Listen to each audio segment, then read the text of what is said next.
His first post-college job was a zookeeper. So you were a zookeeper? Wait a minute. Yeah, in Peru. How is that not discussed on The Bachelor? That's like the most That should have been the thing you are. I know. Who cares about what your actual job was when you went on the show? Dear Shandy.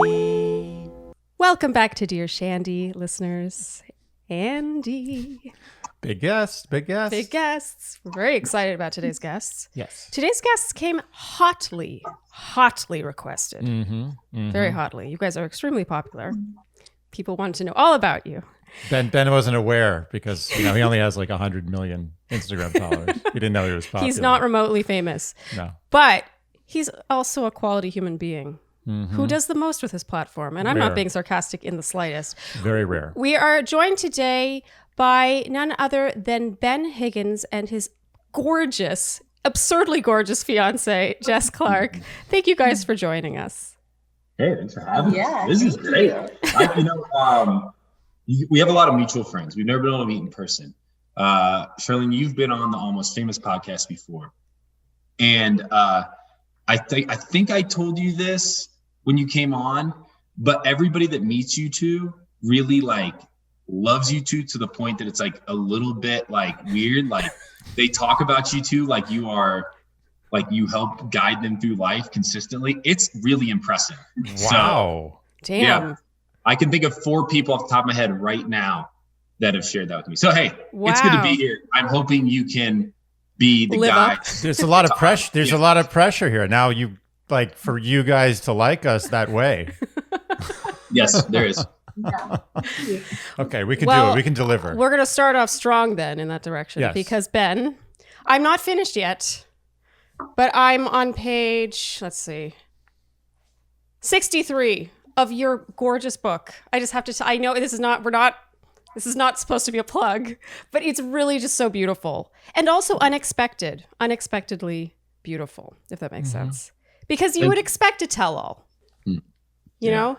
And as someone who has always felt a little weird and alone, I think we all have that in us. So I cannot tell you how beautiful I really think it is.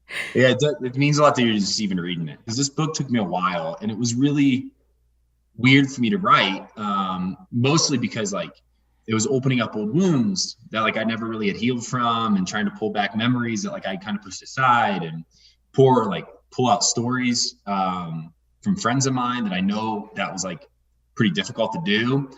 And I have all this there's all this ownership and pride in it, and also a little bit of anxiety in it. And a buddy of mine texted me the night before release. He said, "Hey, just be proud of the fact that you did it, because it's going to feel really weird tomorrow when the world gets it. It's not going to feel like what you're hoping it feels like." And I'm glad he said that, because you put a book out into the world that means something to you, that you actually has a heart with. You don't know who's reading it, and you don't know really where it's at, and you don't know the response to it. I mean, you can kind of get it from reviews, but then again, you and I both know, the people that review sometimes are the voices that are loudest, and they're not always the kindest, and they're not always the most truth-filled. 100%. And so it's kind of out there in the world. And so just for you to read it means a ton to me. So thank you. Oh, gosh. I mean, I knew that whatever you produced would be quality. I think that's his brand. I mean, besides being a good, decent human, it's just everything you do, everything you touch is high quality. I really mean that. So hopefully now, I hope I'm one step closer to leaving that great impression. Yeah, this is how we do it. We slowly butter you up till you're just lathered. Yeah, we might just never hang up at this point. So we're going to go back in time, all the way back to the beginning of your relationship. These Love Fest episodes are truly about getting to the heart of why you work. We want to give healthy examples to people of what an actual, real, functional relationship looks like beyond amazings and awesomes and these words that really don't necessarily mean all that much. And we want specificity. You can be as long-winded as you want, giving people the idea of what it takes for the two of you to work, if that makes sense. I have very high hopes for these two. No pressure. So just going back to the beginning, what were your first impressions of each other, and how have those changed, if at all? You can start these. Such a gentleman. No, that was really sweet of you. Give her the softball one. Yeah. Well, we have I feel like we have 2 first impressions of each other because we met on Instagram. Yes. So we had a 3-week span where we never saw each other in person. So I feel like our first virtual interaction, my first impression was, I guess I'll do our first phone call. I was like, okay, I'm interested in him because I can tell he has a kind heart, because we were talking about basically our phone call was initiated because he had texted me a question about generosity and I sent him a voice memo back because I was like, I can't answer this well on text message. So I sent him a voice memo and then he called me. And then when we hung up the phone, his last words were, well, if nothing else, I got a good friend out of this. And so then I was like, my first impression is we're going to be friends. And he is not interested. And then we kept talking. Yeah. And then my first impression in person was that he was really tall, a surface level, but also he's someone that I can talk to forever about anything.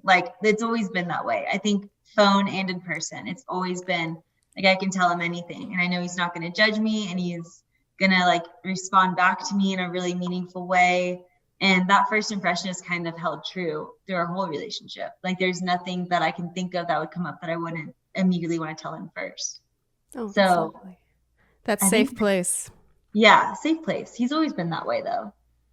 So it's kind of, not it hasn't smooth, changed. but I'm a safe place. I'm safe, but I don't always say the right thing. I think that's why he's safe though, because he's safe because he's not smooth. Yeah, not at all. That's true.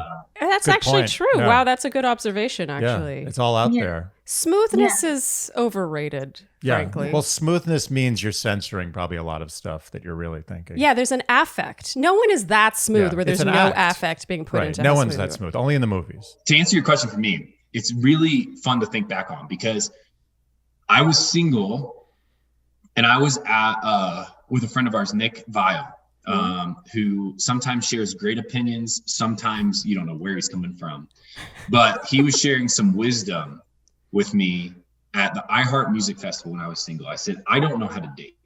I'm not dating. I don't know how to meet people. I don't love crowds. I don't love to go to the bars. I don't love busy places. And so I don't feel like I'm doing it and I don't feel like I'm getting closer. And he said, you got to start messaging people on Instagram. That's what you got to start doing. Classic Nick Vile advice. Such Nick advice. Yeah, very much so. It's like boil all of life down to just slide into DMs. Just work on it. And so I took his advice and I was scrolling through Instagram. Actually, backtrack a little bit. I was in Nashville, Tennessee for an event, and I was staying at the Hilton right downtown by Bridgestone Arena. And there's this hockey team checking in. And I was like, I'm going to go to my room and see what hockey team this is because somebody from here has had to post a picture with them. There's all these people taking pictures. So I went on the location setting and I saw what picture popping up. Well, Bridgestone Arena's pictures popped up and she was at the game. I was like, that girl's beautiful. And so then I got on her profile. I was like, this girl is stunning. And I don't know why, but I ended up just screenshotting it and being like, this is creepy if I message her now. I don't know how to message her. What do I say? And so I held on to it. Well, it was Thanksgiving of that year and my phone ran out of storage space and I was deleting old pictures and I came across her picture and I had some drinks during the day at Thanksgiving. And I was like, I'm feeling confident tonight. So I messaged her. I said, hey, if you're single and you're ever in Denver, I'd love to take you on a date. If you're not single, then just take this as a compliment. Mm-hmm. And she responded and said she was single. And it's weird to think back on because it was pretty immediate for me that after me just messaging her and talking to her through that voice memo and on the phone, that she lived up to her outside beauty. Her internal beauty was radiating. The way she talked about people, her friends, her family, strangers, maybe people that I would be critical of. I get pretty critical of people. The way she talked about people that she'd be critical of, I was like, this is a special human that I need in my life. So my first impression was that I know I said that we could be good friends. I think I was just nervous because very early on especially after our first date, like we both kind of knew this was going to be something, either the best thing ever or the biggest heartbreak ever. Yeah, but even if it's not the forever relationship, it's a relationship that will impact you and change you. Yeah, 100%. Yeah. Yeah. So that was my first impression, was just like, she's beautiful, but just our first date was at a place in Evergreen, Colorado. And we got a bottle of wine and a thing of French fries, and we sat there for 2.5 hours and we talked about life. And it was like this magical moment. We just went back yesterday for lunch there. We do that probably twice a year, just go back, and like, it's just funny to look back on that spot and think back on like what that moment represented for us. Yeah. So my first impression was like, this is the real deal. She's special. Okay. I have a question about that first phone call, because Andy and I are big believers in the importance of the voice. Mm-hmm. Did anything sort of fall into place with that moment where you heard each other's, I mean, I guess she had heard your voice before, but that must have been the first time you were hearing her voice. I actually don't know if she had heard my voice before. She wasn't at all familiar with me. She knew of it and knew like the name, or like, hey mom, I think you asked your mom, like, remind me who this guy is. That makes her even more perfect. Yeah. Well, my mom reminded me probably like 6 months into our relationship or so. She was like, you do know that you watched an episode of Ben Season with me, right? And I was like, I don't really remember. Like, I feel like I've watched maybe a few here and there. And then I was like, yeah. And when he was on TV, it was like a split second, but you're like, I'd date him. And you said that when he was on TV. And wow. I was like, I don't remember, but that's amazing. That's super cute. Did the fact that he was on that show make you want to meet him more, less, or didn't change anything? I think it made me more curious, because I like, when someone messages you and they have 1 million followers on Instagram, you're like, what in the heck? Like, how did you find me? I was selling postage meters in Nashville, Tennessee. Like, I don't know how he found me. And so I think that I was just like more curious. And then, you get to know him and you're like, okay, now you're just the best person ever. Like, I love the honesty of that answer. Yeah. If she said no, it didn't change anything. Come on. I was hoping you didn't say test. that. I was testing you. You passed. No, I'm glad I passed that test. But I don't think we answered your question, the power of the voice. There's this weird moment in dating, at least for me, where you're texting or you're messaging now, and you're wondering when that first phone call is. Like that, that pitter patter in the heart where you're like, I'm going to call them. Mm-hmm. Like, I don't know how to do this. I don't know when it's appropriate or right. And so her voice memo to me and the way she she cared about my question. I think my question, I was at church and I walked out and I was like, I don't necessarily agree with what was being said. I think this was a dangerous thing being said. And I want to know why. Like, I want to process this with somebody. And so I just was like, you know what? I'm going to do it with Jessica. So I texted her the question, and the way she took time to respond was not her. And it wasn't like this like impressive, like, I'm going to do this because I'm going to show them that like I'm really neat. It was like this honest feedback that was like critical of my opinion, critical of the opinion maybe that was being shared, but like truthful. I was like, it just like, I remember going, now I can call her. So I called her and I said, thank you. Now let's talk this out. And we did. And it was like, it was like a really beautiful moment to start a relationship. It was like this start of like true honesty and vulnerability on a topic that like, faith matters both to us very much, but like, I was being critical, and I think I should have been. I think we both agreed on that, but like, it was like a level that like connected us more than ever. Mm. Yeah. And did you actually, the actual sound of her voice, and for you as well, Jessica, the sound of his voice, was it kind of all you had hoped for? Was it different? Yeah. And if it was different, how was it different? Because when in my experience, I create, like, I'm from the old school. So I used to pick up a phone first, like the first thing, pick up the phone and be like, hey, what's up? Remember me? Like, it was terrifying. Still terrifying back then, even though I didn't even know what texting was. But now, like in the last 20 years before Sharleen, of course, I got used to the whole texting and instant messaging, all that stuff. And I would create a persona. Like, I'd create the whole thing. It'd be like the voice. I would picture the person actually saying the things, the mannerisms, the way that the intonation, the timbre. And then it was always totally different when I met them. But I'm just curious, like, were you either of you kind of in any way taken aback by the voice, or like, was it exactly what you wanted, or was it different? I always find this very interesting. And there's no wrong answer. There's no wrong answer. If it did nothing, we can just cut this part. I remember thinking his voice sounded very official. Like I remember, I mean, y'all hear it, like it's very deep, and our conversation was so serious that I remember being like, oh man, like, and I'm 6 years younger than him, so I remember thinking like, this is like a man. This is a man. Like a full man. He does have a manly voice. You do. Yeah. It's very like I would feel very uncomfortable if you were angry at me. The podcast has helped. I think, to fast forward, 2.5. How long have we been together? 3 years now? Over 2.5 years. She sometimes when we're talking, she's like, you have your hosting voice on. Like, you need to stop hosting. Like, you're too official right now, which is great because I do. But yeah, I mean, I mean, her voice is, and you could probably tell by listening, like it's very sweet. Like it's very calming. I remember hearing it, like it's very like welcoming. And I think it's one of the like, she can't like work on her voice, I guess. But like, I remember hearing her voice memo and going like, I can call this person because they're just very sweet and like welcoming to the conversation. Mm-hmm. A voice says a lot about a person. It does. It really does. We interrupt this program to bring you an ad and another conversation about the butt. We love Hello Tushy. we love the Hello Tushy bidet. Yeah. Indeed. It's an ad, but like it's like we're getting paid to do what we love. Right? I mean, I love talking about Hello Tushy.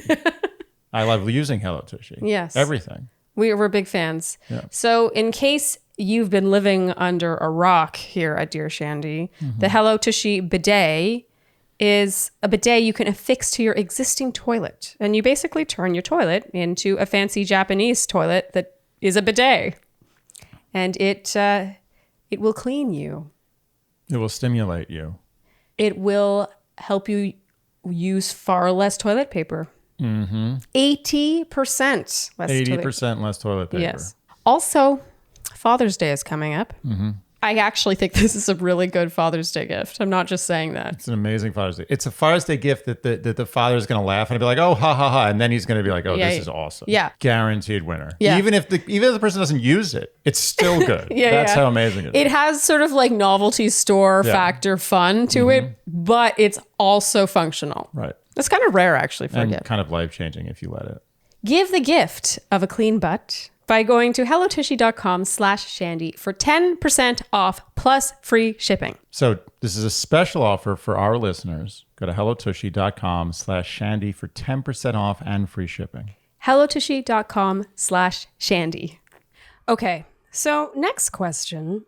How would you guys say you complement each other? I am critical. Like I am a little bit more of a pessimist. I'm a doubter. I lack optimism at times. My reactions to things are typically pretty poor, especially in chaos. Jessica does not react quickly, which is a benefit and also sometimes like a frustration. But when I'm reacting too quickly, she speaks when she feels like she has the right thing, like not the right things, but she's thought it through. Especially in disagreements. I want to fix it. I want to talk it through. I want to sit down and say, this is what hurt me. This is what hurt you. Let's talk it through. She's more likely to say, I need a day. I need an hour. I need some time to think through this. And I know now she's doing it not from a place of like dismissiveness or apathy. It's from a place of, I care. And as a result, I'm not prepared. And then also with that, like, the way she sees people, especially within the midst of frustration or feeling like she's been wronged, is from a place of consistency and best. I'm believing the best in this person. I could very quickly fall into, I believe this person wronged me because they meant to. And as a result, that was not okay. And I have a different view of them. So she helps me switch my view of them very quickly. To one that's more empathetic. Yeah, that's one way. Well, I think kind of piggybacking off of that, I am a non-confrontational person. Like fights terrify me. I never, ever want us to disagree on anything. So part of my, like, I need a day to process is because I want to talk it out when there's no like heat in the argument so that it's a conversation and not like a back and forth of like blow up and it turns into something else. And he actually has helped me become a more healthy confronter, either of him or of other people, because like I'm not scared that we're going to have some blow up fight because we never have. Like it's more hurtful for me to just not say anything to him. And so I think that with all of that, he's also helped me become a little bit less afraid of conflict, which has been really big, especially with like all of the endeavors that we're going through right now. And just the stage of life we're in, like you have to confront people sometimes and that's okay. And it's not scary. So what a great answer. That's a great answer. Such a good answer. We've never gotten that where like the couple actually meets in the middle. They learn from each other how to actually meet in the middle on conflict, as opposed to always assuming that conflict is bad. That's true. Do you have any more, or do you want to segue into the next question? Because that is a good segue. But do you have any more? I would just add this. Coming from recent, like I've dated great people now. I have nothing ill to say about them. Like some of them are still friends. But you learn from failures, like you learn from things that don't work. And I think that's something beautiful that I was able to go through was like, hey, I am understanding my failures and faults more. And I need a partner that will own those with me and help me through those. One of the things is like, and she recognizes this now, but like I have this, I don't know if it comes from insecurity or what, but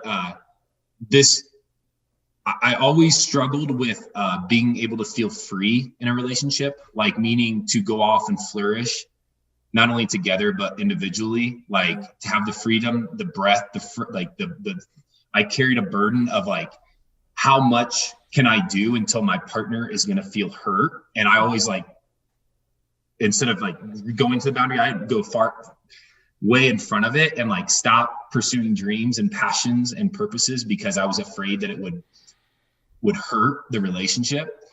And Jessica has like completely freed me up to say like, hey, I know you're going to be a good partner to me. Like, I know you want to be around. I know you're going to be loyal. I know you're going to be committed. I know you're going to do all the things that like, I need to feel safe, but you go off and you flourish, like you thrive, go hang out with your friends, go create a business, go explore the wilderness, go do the things that make you feel most alive. But like, I know you're going to come back home. That to me has been like the best compliment because it's like, I don't even know if she realizes how much that's freed me up in my life to feel more like I can be who I always dreamed to be. That's a compliment that like I will always leave. I'm obsessed with that answer. Yeah, you guys gotta keep the hits coming. Wow. Well, because basically what he's saying is with that baseline, we're good. Yeah. It's not like you hanging out with your friends one too many times suddenly is some reflection on your relationship. That happens a lot, honestly. You want your partner to be the most of what they are on their own in your relationship. 100%. That's why you picked them. Yes. You just let them flourish. You didn't pick them because of how they can serve you as a partner. Right. That's selfish. That is selfish. Yeah. And also that person, I wouldn't want to be with that person. No. If their only function was to be my partner. Yeah. That is such a good answer. Mm-hmm. Living up. Living up. I mean, I want to know, even though you guys seem to have the most amazing, efficient, and beautiful fighting styles I've ever heard of on the Love Fest. This is Andy's favorite question. I want to know how you actually fight. Yeah. What do your fights look like? Walk me through the fight. And the resolution. No, not just the fight. Quickly, so you can start. It typically goes like this. Okay. Round one. Ding. I'm sweating now. Jessica, we need to talk. And then she says, about what? And then in the midst of that, there maybe is some miscommunication, some distance from both of us. This is not just her at this point. Some confusion, some shock and awe to it. And then I would honestly say, and we've had some good ones. I could pick two that like have really affected our relationship. But at some point, once everything's out on the table, and we both, I think, given each other the space to do that freely, it comes down to, I don't want to fight with you anymore. That's usually how the healing starts. Like what are we learning here? What are we taking from this? But I don't want to fight with you anymore. That doesn't bring me joy. It doesn't bring me peace. It doesn't make us the best part of our relationship. Okay. But we're going to take one step back. Who's the first person to wave that white flag, typically? Or is it both of you equally? I always say I don't want to fight. That's my first thing. That's like go to the first thing you say. Yeah. Like no fighting. After that initial, like we've got to talk and we give our first points. I'm like, okay, well, I don't want to fight. So like, how do we solve this? And I think in the midst of that, like I typically like mansplain a little bit, something I'm working on where like she goes, I don't want to fight anymore. Like it feels like we're good, right? And I'm like, no. What is our actionable items? What are we learning from this experience? Let's talk a little bit more to make sure everything is good. I could probably get away from that. I don't know if it brings us any benefit, but like she usually says, hey, we're good. Like I don't want to fight anymore. And then I say, okay, but what are we learning? What are we taking? And it's like maybe a little bit too much of the like, I think there's some insecurity and like some issues with that I'm doing to make myself feel a little bit better. But that's typically how we've gone through it is like, I know you don't want to fight anymore. I know you're good about this, but can we talk about it a little bit more? Wow. This is so it's like organized. TED Talk level conflict resolution. The reason why it's organized is because I want to avoid it so badly. Like that's the only reason why. So I also think like she's I've never seen a benefit in yelling. Like our voices haven't been raised. Mm-hmm. One, I don't think she would ever, I've never seen you raise your voice about anything other than maybe the cold weather in Colorado. And so like the tensions never feel dangerous. Mm-hmm. I think words with us can get dangerous. Like in the midst of the heat of it, like, what are we going to say that personally maybe is offensive or hurts? But like the tone of it is never like, this is getting ugly. It feels like you could sit in a room and talk it out and never feel threatened. Like I don't see a benefit, and it's one of my hopes is that like my voice will never be raised, and neither will hers. But like that, I don't have to worry about that. She's about as sweet as can be. But like that, like it's usually about at this tone. Like, hey. Oh like, my God. I am so impressed right now. I don't know if we can even count that as fighting. It doesn't sound like, and it's not. It's not fighting. It's just chatting about slight disagreement. Totally. It's a fireside disagreement chat. Yeah. So Jess, you never feel like, oh. I feel that way. I definitely feel that way. And I'll usually go, oh, and that'll be it. You hit it. Interesting. So the execution is not raising your voice and just getting like seeing red. That's really impressive. That's impressive. Very mature. I cried before I get angry. Like tears are usually like what happened because I also like I have a hard time articulating how I feel sometimes. So then I'll just end up crying, and that usually ends an argument pretty quickly. Oh yeah, nice. It's like the nuclear option. Yeah, I feel like I'm a crier too. Yeah. Okay. No, but it's good. You cry at the right times. Yeah. Good my instinct crying. when I'm really angry, it's mostly frustration. Yeah. I feel like it's anger and frustration and kind of go hand in hand with me. And then, the tears. Mm-hmm. Yeah. Sometimes when you don't want them too. Mm. Yes. Yeah. You feel like it diminishes your case. Yeah. But I know it's over. Once the tears start, that's it. I'm like, I pack all the weapons up. I'm like, all right, forget it. Take the troops back. It's over. Yeah. I can't wait. This is too much. We're also like, we have the benefit. I will say this. We're very fortunate here. We have both my parents and her parents are still married and for 30 plus years. And so like my parents are a lot feistier. Like Jessica's seen them argue and they can argue like they can, but like within an hour, they're back cuddling on a couch together. Her parents don't argue. Like they don't at all. And so we've got to kind of, I guess we both kind of see the balance of like what's been successful to process through disagreements and what hasn't. And like when my parents get like voices lifted, it never does anything good. Mm-hmm. It just makes them both hurt more.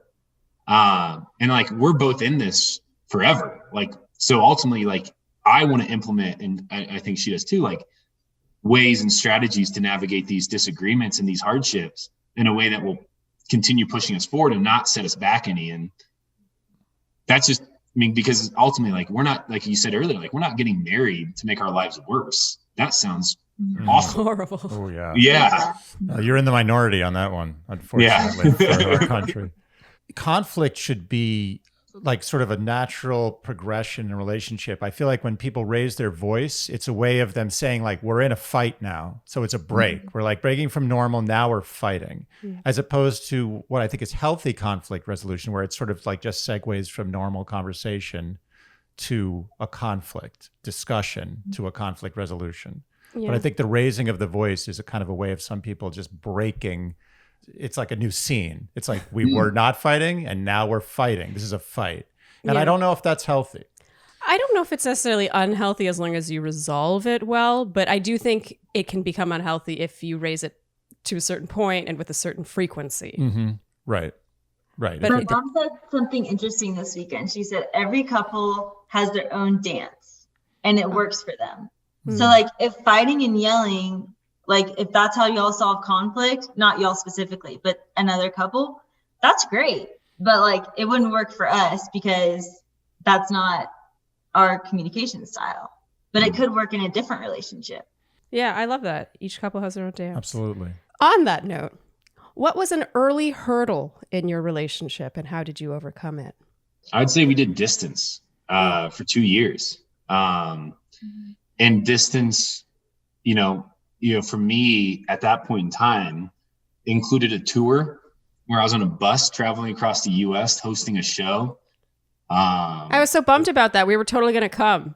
Yeah. Oh, yeah, that's right. The bachelor tour You thing. would have found it interesting.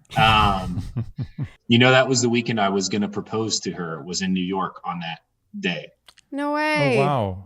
Got canceled. So we did it in her backyard, which was beautiful. It was great. So I would say our biggest hurdle initially was distance, not knowing when we were going to see each other. So we had early on had to like put some like rules in place on what distance was going to look like for us. One of those things was we were never going to leave each other without having another date planned that we would see each other again. That was one rule. And the second, which is people find very interesting, but it worked really well, I think. Do you think? Okay, you told me to say.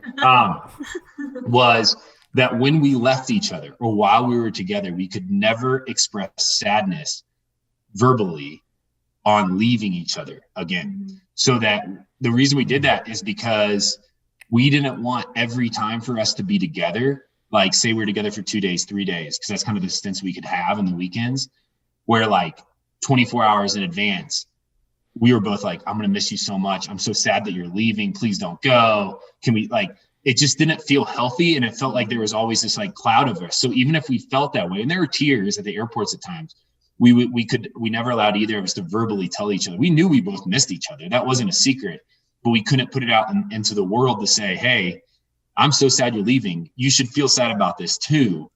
It was just an unspoken given. And it made us healthier because instead we sometimes left like happy, like, hey, I'm going to see you in 2 weeks. Like, how cool is that going to be? Instead of, I'm so sad you're leaving in 2 weeks. Such an interesting reframing. That is. Had you ever done that in a prior relationship? Yeah, Not to minimize this one, but is that a new strategy? Whose idea was that? Yeah. It was mine because I carry a lot of the planning part for the next trip was hers.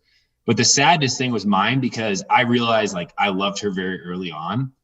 And I realized also kind of going back to that like burden that I carried in relationships where I felt like almost restricted, not because of the partner necessarily, but just because of feeling like I had to always be present and there and around and responsive. Like I knew that if we were going to work and it wasn't going to become unhealthy for us, that like that was something important for us to implement because probably selfishly for me, I just knew I would carry that weight till we saw each other again. And I just knew I couldn't help in a healthy way do it for a long period of time where I always felt sad or I knew she was always sad. That's very clever, I've got to say. It's above my pay grade, that that level of cleverness, relationship skills. I mean, that's truly like switching your mind around and thinking, forcing. Plus, it makes those few moments you have together, those days, that those 12 hours you could have spent like moping, you really spending it together, and not thinking about what's happening after those 12 hours. I did just the opposite when we started dating. I would like set aside a whole 3-day mope period before you went away for your gigs in Europe. Yeah, it's true. You that's so you actually. So me. Oh, now, okay, we're taking notes. We're taking notes, Ben. I got to learn from this guy. Yeah, all right. Seriously. Well, my 3-day moping period started as soon as I got on the plane. I think my friends and my parents were most excited for us to not do long distance anymore because they got the tears because I wouldn't be sad in front of him, and then I'd get home and I'd be so sad. Oh. Okay, so that's a great first hurdle, and now we're going to continue out of order because that takes me to Jessica, a question I have for you. Yes. So you moved to Colorado to be with Ben, correct? Yes. Correct. So we get a lot of questions. So 50% of this podcast is us answering relationship questions because we've been together for a really long time. We're a little older. I don't know what you mean by that. We have a little life experience under our belt, and we dated a lot before we met each other. So 50% of our podcast is us answering questions. And a ton of questions we get are along the lines of moving. That line of, putting your eggs in that basket of investing in that relationship versus sacrifice. Because it is a sacrifice to some extent. How did you make the decision to do this? And do you have any advice for others in that same predicament? Yes. So honestly, the moving decision was kind of made for us because when Ben talked to so we kind of had gone back and forth about where we would live when we got married. And when we first kind of had these conversations, I was like, I'm going to convince him of Nashville. Like he's going to fall in love with Nashville. We'll move there. My family's there. His is in Indiana. It's a drive. It's easy. It's like a done deal. And then he asked my dad for his blessing to ask me to marry him. My dad told him that we should live in Colorado. So I'm like, and Ben shared that with me. So I was like, oh, well, I guess that was an easy decision. I'm moving to Colorado and my family wants me to. And so I guess I'm out of here. You're lucky. Did you pay her dad off, Ben? Yeah. It was shocking to me because she's very close with her family. And I don't know if he even meant to say it, but it was right when I asked.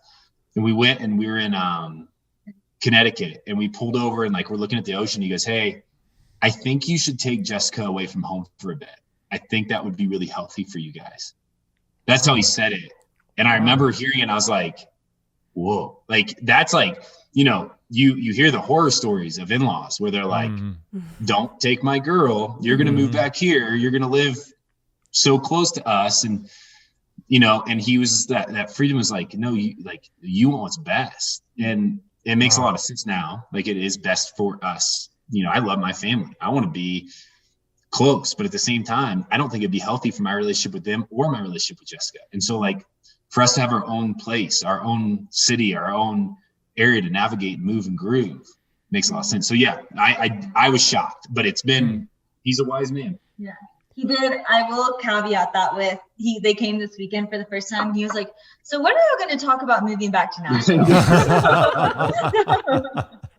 And I was like, we have a 3 to 5 year mark here, and then we'll revisit that conversation. But the advice I would give about moving for your significant other, or just because it's where they live, is make sure that you have your own thing there before you move. So like for me, during COVID, I went back to school and I got my esthetician's license, and I knew that I would have a career out here where I wouldn't be working from home every single day, where he's working from home, and I would like have a place to make my own friends. And sometimes that's your work. It might be like you find a church that you're really excited about, or you find like a book club through like mutual friend, I don't know, something, but make sure that's in line before you move. Sure. So you're not there and like totally dependent on that person for like your girlfriends, because there are things that like I would tell a girlfriend and she's going to give me the response I want. And I would tell him and he'll be like, okay, I like could care less about that. And then I would be sad.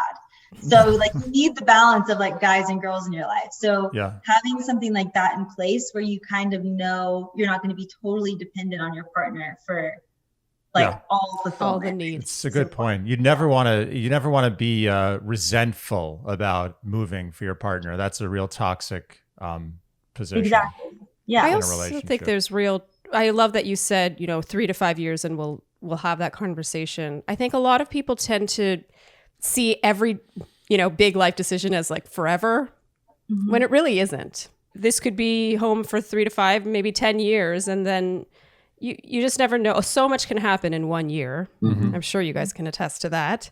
Yeah. So yeah, great answer. I wanted to ask you, Ben, you asked her father, like, were you always planning on doing that with the woman that you decided to marry or that you wanted to marry? You always, that's interesting. Asking for the blessing? Yeah. Andy didn't ask for the blessing. I didn't ask. I thought about it. It was really early, and we have since learned that you were embarrassed. I was a little embarrassed. Yeah. He proposed after 5.5 months. It was too short. I felt like it was better to ask for forgiveness than permission at that point. So it's a very awkward conversation. Yeah, super awkward. Like we had a plan for a month. I texted him. I said, "Hey, we're going to be together for Christmas at some point during the weekend. Can you and I just get some time together?" And he said, "Yeah." And so I know he was thinking about it too. He knew it was coming. Yeah. I want to talk to you about your golf game. I think you could cut off a couple of strokes. And he like pulled up one day to the house. I was staying in a separate house, and he pulled up to the house and he's like, "You want to go talk?" Like he came and picked me up, and I didn't know when we were going to talk about it, but I didn't know when we were going to find time. And so he came and picked me up, and I did it for multiple reasons. One, I found it to be something I wanted to do, because we've talked about it many times. We both care about our parents deeply. We want them involved in our life in a healthy way. And we also want to do what we can leading up to, our wedding, where, we really become a couple that has to start making decisions and doing things on our own completely, to have them to know like, hey, we still love, respect, and want their involvement at some level. And I knew that was important to him too. So I never really thought about not doing it. Because I also just knew how important it was to him that I did it.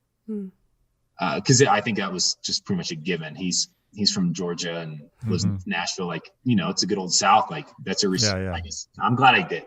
No, I mean, you both read your audience well. Definitely. I think in Canada it's different. Oh, my dad. Deep South. If you were from the Deep South, I would have totally asked your father. Not, yeah. Or else I would have probably got on the business end of a shotgun.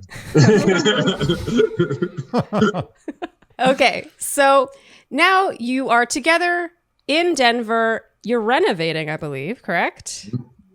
So question, is there something you do to actively work on or maintain the health of your relationship? Do you have a reset button of sorts? Date nights. Yeah. I think like one of us will be like, I think on weeks where maybe he's traveling, I'm traveling, we have people around all the time outside of just us two, there'll be a moment where one of us will look at the other and be like, we need to go on a date this weekend. And it might be a lunch date, it might be a dinner date, but we'll get dressed up and we'll go to a good meal and have a night just us two. And we do it probably weekly, or every 2 weeks. Yeah, we do it quite often. Yeah. That's it. That's the best thing. The other one is living out here. Like there's she'll laugh because the weather's been really bad out here. But when it's nice, there's some tremendous like walks and hikes that are like really peaceful and quiet. That's another way for us both to get away from our phones and our computers and just get out together. And like, I think for maybe as much it is for our relationship, it's also really good for us as people to like reset. So we do that. I mean, when it's nice, we do that most days that it's nice. We go on a walk that could be anywhere from, an hour to 2 hours. It's amazing what that can do. It really is. It's important to remember that even though you're married or engaged or living together, you have to go on dates. I know. You have to date. I love going on our dates. Yeah. Dates are the best. You want to feel like you're dating forever. A frequent question we're asked here on the pod is how we knew, with a capital K, the aha moment. How or when would you say you knew, and can you describe that feeling of knowing I know that's super tough. I know. I think we might have the same answer, but our first date, honestly, because we'd been FaceTiming for 3 weeks leading up to it. And when you date long distance, like those first 3 weeks of conversation, we were getting to the nitty gritty of who we were as people, because we were making the decision of like, okay, if I fly out to Colorado, like, you know, it's time, it's energy, on top of the fact of who Ben is to some extent, like it's a big deal that he was dating someone. And so I think that we were both kind of aware of our situation and the commitment to like, okay, if we're going to even date, this has to be something. So we had a lot of big conversations before we ever met face to face. And then on our first date, when we sat across from each other for 2.5 hours, it was like, man, yeah, this is it. I remember leaving that trip and I was like, okay, well, I guess I'm marrying him. I don't know. I journaled about it, actually. Oh, wow. Wait, so you feel you knew on that first date? I think I did. Yeah. Damn. And Ben, I feel like you're sort of toying with knowing the second you saw her photo. Kind of, yeah, it's weird. I mean, like I said, I remember I remember the moment I sat across from her at the restaurant, said, like, I mean, and I remember just thinking, and it came from a line from a buddy of mine years ago, and I don't know why this came to my mind then, is like, this is either going to be the most beautiful thing in my life or it's going to hurt me deeply. Mm-hmm. And so I feel like that was knowing. Like, I feel like I was asking myself like a pretty heavy question in my mind to be like, hey, this is the real deal. Like, this just isn't fun and games. We're going to have a lot of fun, hopefully. But like, I need to pay attention here because I think this might be my wife. So yeah, that was on the first date in person. My dad told me something. Oh, this is the funny story. So my dad is my best friend, and he is also one of the weirdest men I've ever met. He is a man that doesn't share a lot of wisdom with you. He has a lot of wisdom. He does life really well, but he doesn't share a lot of it. And he doesn't always communicate things in a way that you expect. Oftentimes you're confused at what he's saying. But we were on the roof. We were re-roofing my house one day. And I was like, Dad, you love Mom. How'd you know she was the one? And he thought about it. And he looked at me. And he goes, Ben? And I was like, this is big. Like, my dad to share this with me is a big deal. When you know, you know. Huh? Like, that's all you get? Never heard that before. Yeah. He just pulled it right off the rack. Yeah. It's like, and in a sense, like, he's kind of right, because I don't know if there's like, I kind of see what he's saying. Like, I don't know if there's like a formula or step-by-steps or if there's any logic to it. Like, there was no process to me leading up to going, oh my gosh, like, this is going to be the most beautiful thing ever or hurt me deeply. It was just like, I knew it at that moment. Yeah. That this was something special. Like, I just knew. Your dad's right. I mean, as much as that wasn't the most interesting response, he's right. There's no other way to say it.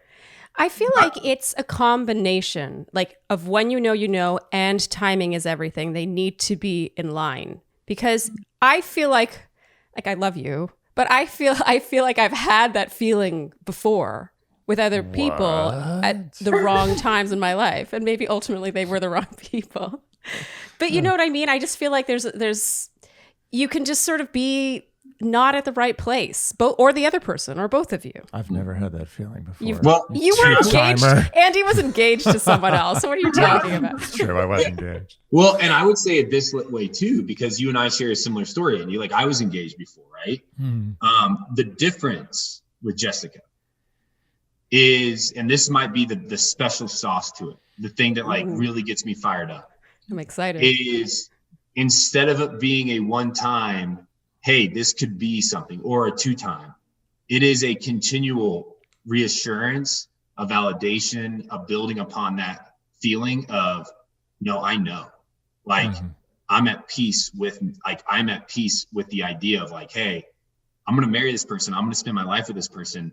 And that's exciting for me. Like, every day that's exciting for me. That's never changed from being exciting for me. If anything, the more I feel that way, the more I'm reassured in that feeling. So yes, you can, and I would argue that you could probably have felt that at times in your life, where like, hey, this is something special.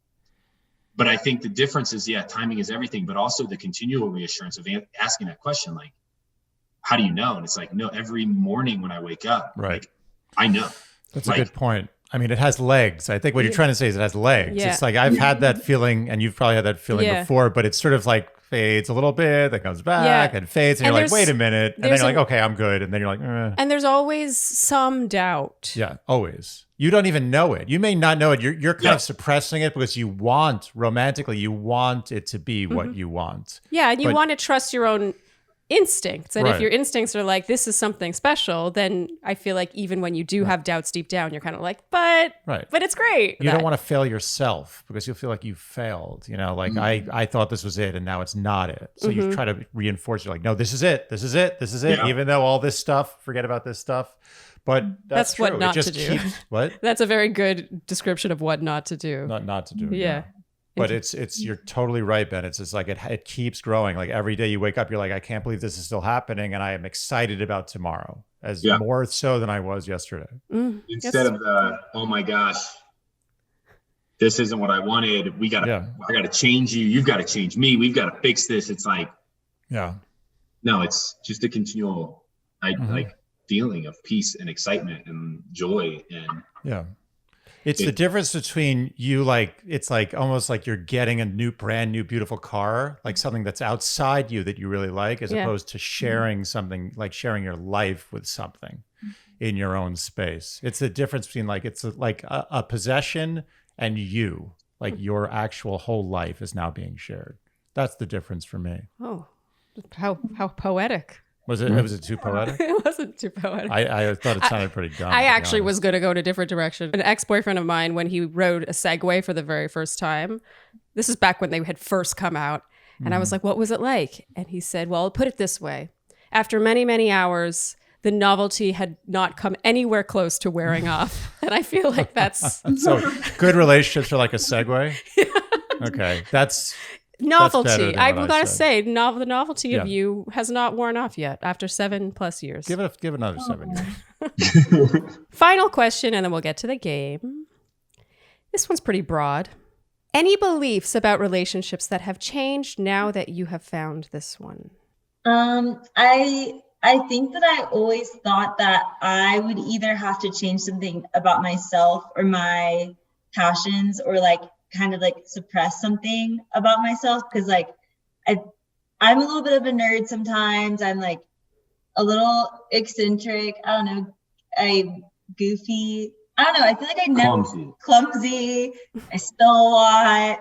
I have an older brother who's an astrophysicist and a younger brother who's a baseball player. So I always thought that I would like have to compromise somewhere with my partner. Like maybe he wouldn't get along with my little brother, or maybe he wouldn't get along with my older brother. And I think that what this relationship has taught me is that like relationships are better when you are fully yourself.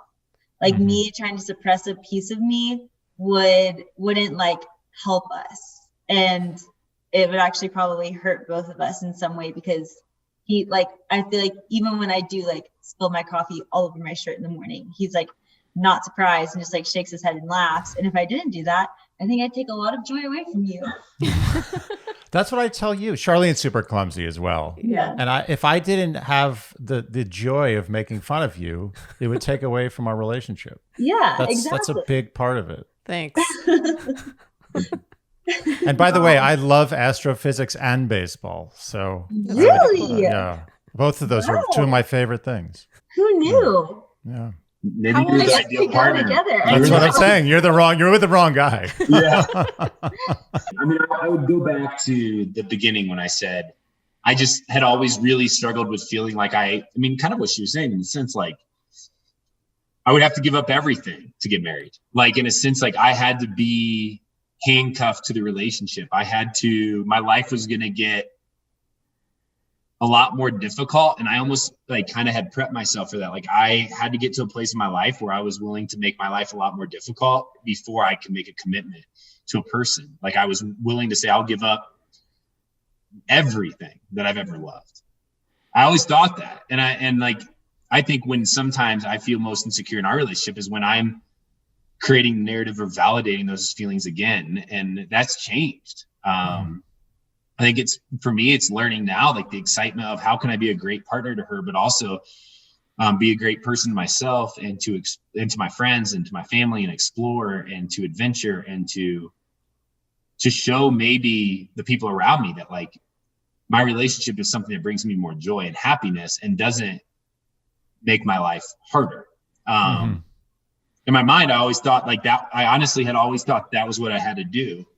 And it's just not the truth. And like you said earlier, like, I don't think I'd want to be with Jessica if she was like, you know, always catering to all of my needs, or I don't think she'd want to be with me if I was doing that. Like, what's exciting about our life is when we're together on a date night, I can say, what's going on in your life? And she can tell me things that I don't know or that are exciting and new, and I can do the same, and we can be there for each other in it. So yeah, I'd say that's the biggest change for me. Good answers. It is. I gotta say, oh, you were about to say something. I was going to ask a question.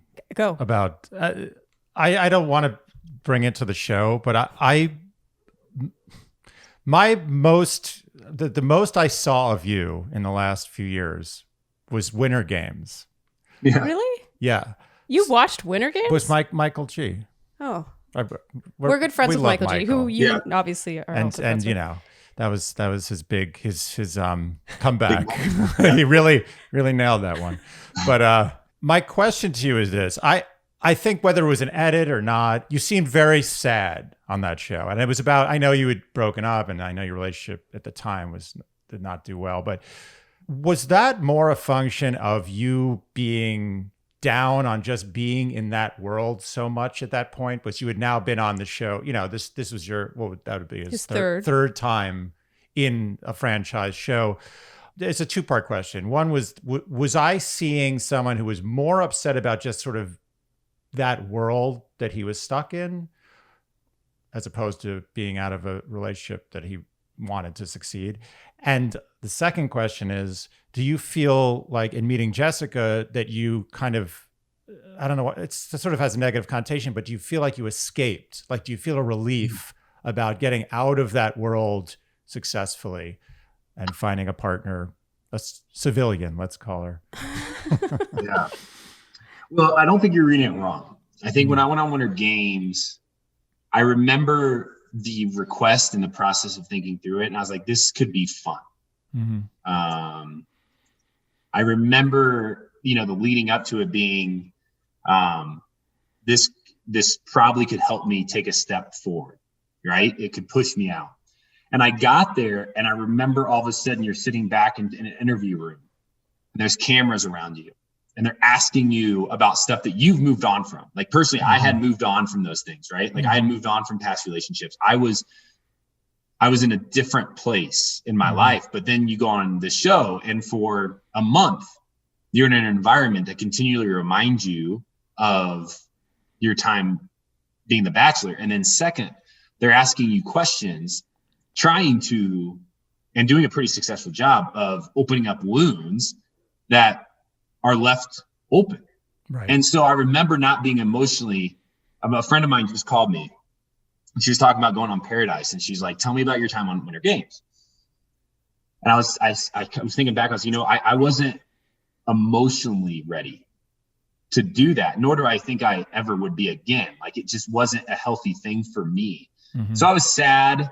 I was disappointed. I was confused. And then again, like, you have the questions come to you, like, you were the Bachelor at one point. Does it feel weird to be here now? Mm-hmm. It's like, I don't even know what that means. Like, I don't even know, like, what being the Bachelor has to do with this, but like, on a sense, like, you start to reinforce that you're a failure, or that you're like a disappointment, or that there's something wrong with you. And I'm quick to go to that place in my life is like, yeah, there's something wrong with me. And so after too long of living in that, you're just like, I need to get out. And that's what happened when I finally broke down. Chris Harrison, who's a buddy of mine, finally came to me. He's like, dude, you're not yourself. And that was off camera. And then he's like, cameras came in. He's like, hey, you're not yourself. And I'm like, buddy, I'm not. Like, I don't want to be here. Like, this is too real for me. Like, this isn't a fun experiment anymore. This is like, I need to get out. I'm not becoming a better man, or am I going anywhere good by sitting in this place any longer? Now with Jessica, I don't know, like, I think I was willing to find a partner, the best partner for me, wherever that may lie.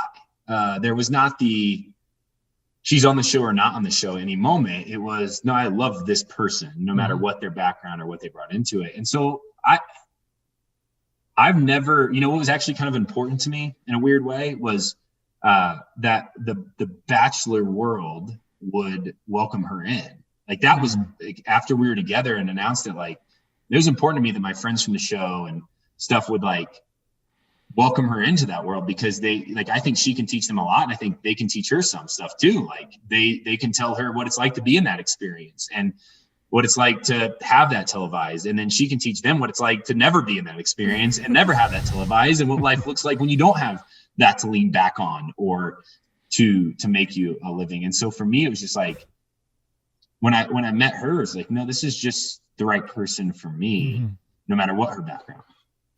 I think both of you, I think the thing that jumps out at me is you're both very giving people. Yes. Like it's very obvious. And not just like we know your resume, we know, Ben, what you're doing with your not-for-profit and stuff, but you guys are giving people, it emanates. It's very obvious, and you're great for each other in that sense, that it's just like you met each other for a reason.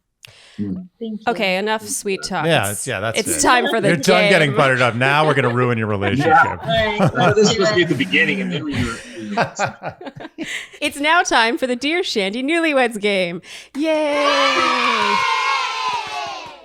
Okay, you guys were very funny during this. You were back to back without having to be prompted They're about both cheating. serious game players. There Serious. was no joking around. And Ben was like steely-faced. And Jessica, I thought she was stressed because she didn't think she knew the answers. It turns out she was just stressed at the thought of losing. Yeah. I hate to lose. Maybe it's because it might be because I'm the only girl, and I don't know. I just grew up competitive. All right. We'll see how this pans out. This is exciting. Andy, do you want to make your predictions? Oh, that's right. Andy has predicted twice ever, and he was 2 for 2. Ben's going to win 3-2. Okay, we'll see. Question number 1. Who should we start with? I think we'll start with Jess. All right. Jess, what was your first job? Postage meter sales. Not true. That was my first job.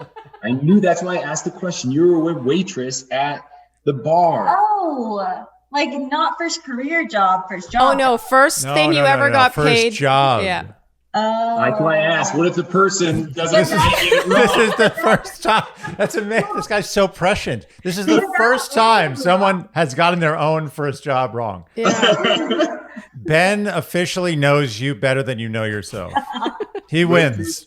Hostess. That's who you want to marry, though. Someone that knows you better than you know yourself. Exactly. Okay. Ben gets a point. Ben, we're rewarding you because you even saw this coming. You Yeah. said, what if the person... I knew right when you asked, I said she's not going to remember being a hostess at the bar in Nashville. I don't even know if you have to finish the game. I think Ben just won. He knew exactly what I was writing, and he knew it was wrong. Yeah. Just for anyone wondering, because we will cut that part, when I asked this question, Ben said, what if the person doesn't write the right answer for themselves? Yes. And he saw this coming. Amazing. Wow. Amazing. Damn. Okay. He's a good husband. A good Future husband. husband. Yeah. Future husband or fiance or boyfriend, anything. Just good pal. A good guy. Ben. Good Good pal. Yeah, good bud. Good bud. Ben, what was your first job? What was the first thing you ever did and got paid money for? I wrote both because I know she knows this, and that's when I said she's not going to get this right. I was a bag boy at a golf course, and then on the side I ran a fish fry business. So Totally reasonable. So cute. That's the very cute jobs, but Yes. also simultaneous. I was going for post-college jobs. Uh-oh. His first post-college job was a zookeeper. So You were a zookeeper? wait a minute. yeah, in Peru. Is that in the book? If it is, I haven't gotten there yet. What?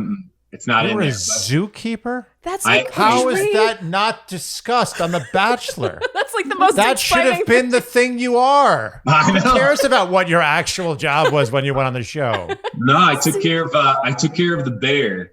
So my job, I was in Peru at a rehabilitation zoo, and the bear Unbelievable. would be out, and you go with two people. One person would make sure the bear don't come to you, and the second person would pick up all the old food and dump the new food, and then you would run out before the bear like came in to eat, because there's no holding tanks in the zoo I worked at. So I did that, the monkeys, the condor, and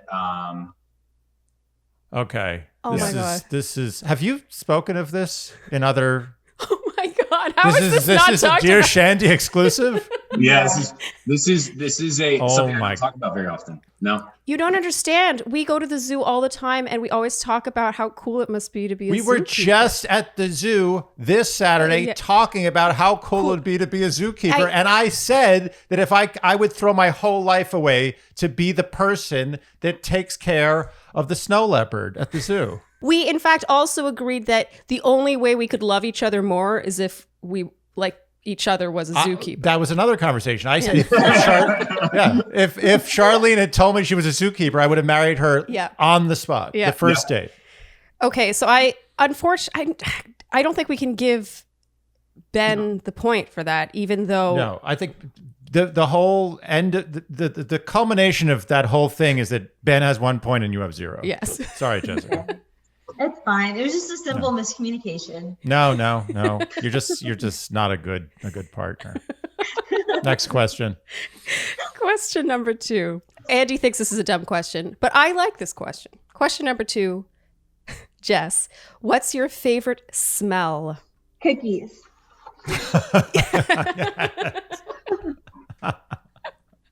I'm guessing Ben? you guess cookies?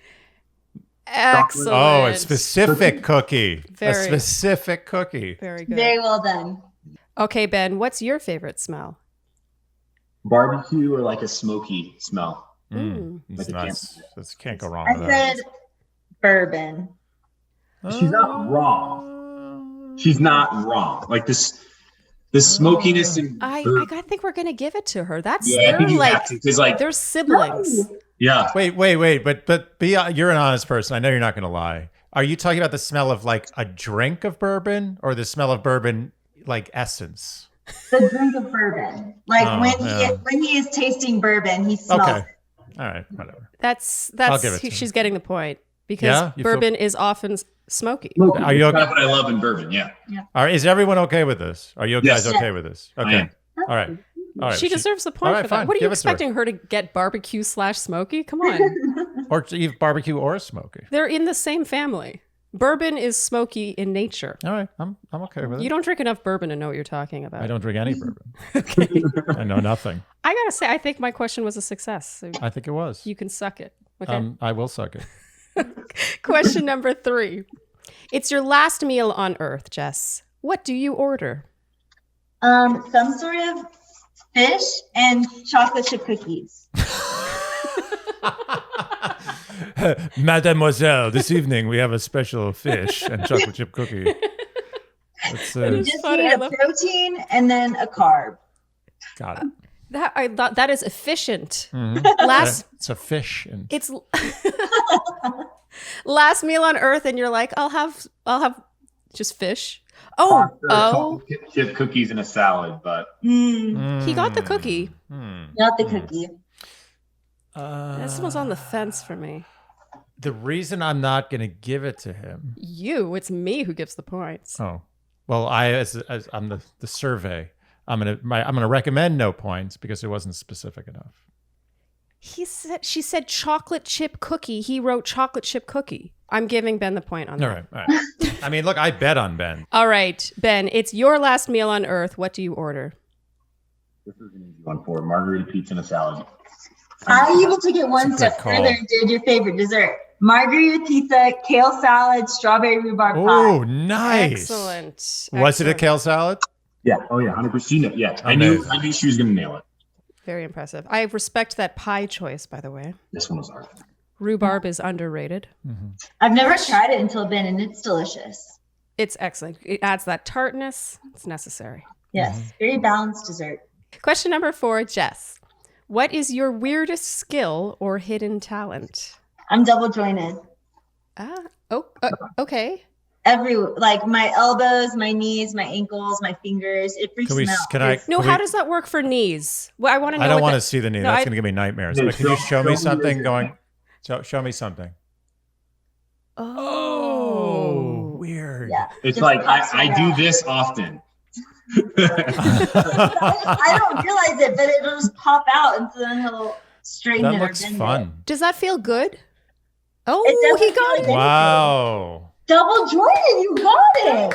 I didn't think I was going to. Wow, Excellent. you were down on yourself about that one. Wow, Ben- this is a strong showing, Ben guys. is killing And this. I have to say, I knew it was gonna be strong. I downplayed the 3-2 because Oh, I didn't shut want up. to go. It's too aggressive to go for. I mean, the all-time great was 4-3.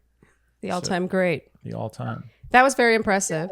But I want to get back to the double jointed. Does it feel good to do that? Yeah. Jess? Does it feel good, like a release? It feels like a normal like arm straighten. Like, I mean, I would imagine. I guess I don't know what a normal one feels like, but yeah, it's just like if I'm raising my hand in class, that's just what happens. Ben, Yeah. what is your weirdest skill or hidden talent? This was a hard one for her, but I said I being running the fish fry business, I fry great fish. Like that's a skill. He's never fried fish for me, so how was I supposed to get that correct? That you knew that she was never gonna get. That was a failure from I outside. don't think she knew what to answer either. I don't think she knows the unique skill I had. She just said I'm tall.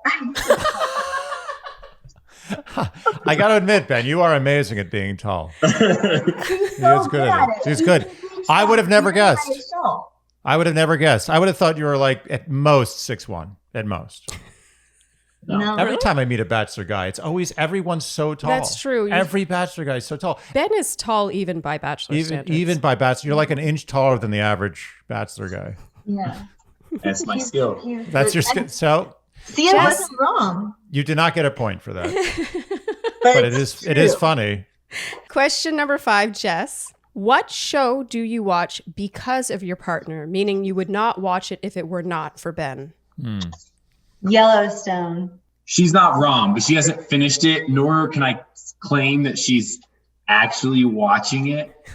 I watch it when he. It's very cryptic.